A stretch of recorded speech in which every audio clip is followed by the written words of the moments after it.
It's HBR, and I'm Dave Lawrence, host of All Things Considered. One of my favorite parts of doing this show over the last 15 years is the wide range of entertainers we get to speak with. And as we wrap up this year, we're celebrating the lives of guests we said goodbye to in 2024. That includes highlights from a 2016 interview with one of the greatest British blues artists of all time, John Mayall.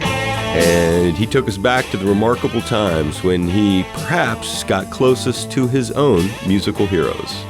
The early days of your career when you were backing some of these huge blues legends, when they were making their first tours of the UK, guys like John Lee Hooker, Sonny Boy Williams, and Freddie King. What comes to mind when you think back to maybe the first time you realized you were going to get a chance to do this? I guess that would have been John Lee Hooker. Well, John Lee Hooker was the first one. So, because he was brought over for the first club tour by the Gunnell agency, who was the same agency who ran me. So, I was the obvious choice to be his backing band, and that led to, various other American blues artists coming over to UK, and we did a few with Sonny Boy Williamson and T-Bone Walker. We did a whole month with him, so it was very exciting times. John Lee would continue to be someone you'd know, though.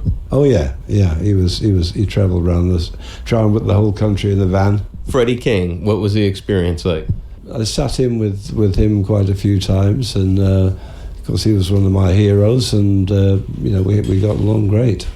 Bill Graham, I was looking at some of the incredible posters that feature your name, so many different lineups. I've got a couple highlights here, but when you hear the name Bill Graham, what's a story that comes to mind of your experiences with him? Well, Bill Graham was the one who really put a lot of rock and roll on the map for the general public, and did it in a very respectful and very dynamic way. He'd had all the best people design posters, and he was just a magnet. Everybody wanted to work for him, so he was a very important figure.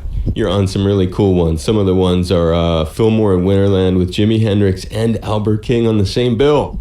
Yeah, that was Jimmy's first appearance in Northern California, and of course we'd worked with Albert King before. Jimmy, was that your only gig that you guys shared the stage? No, we played together a lot in England, long before he came up and for his American touring. Bo Diddley, Muddy Waters, and yourself all at Winterland on the same concert.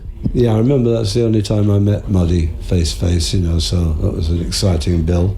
And exciting for you on a personal note, I would imagine, as a blues fan. Yeah, it certainly was. Otis Spann was always one of my greatest favorites, so, we got to meet him as well.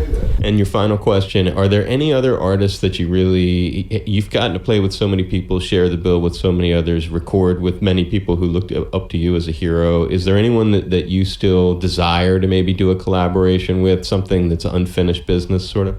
It seems to me that I've done work with just about everybody that's on the planet. It's the great John Mayall here in Honolulu, and thank you so much for being so generous and giving us a little bit of your time. Yeah, it's all a bit of a rush these days, isn't it, when you're on the road? But anyway, I'm glad we did it too. Celebrating an artist who passed this year, the great John Mayall, one of mmany guests we're grateful for here on HPR and All Things Considered. I'm Dave Lawrence.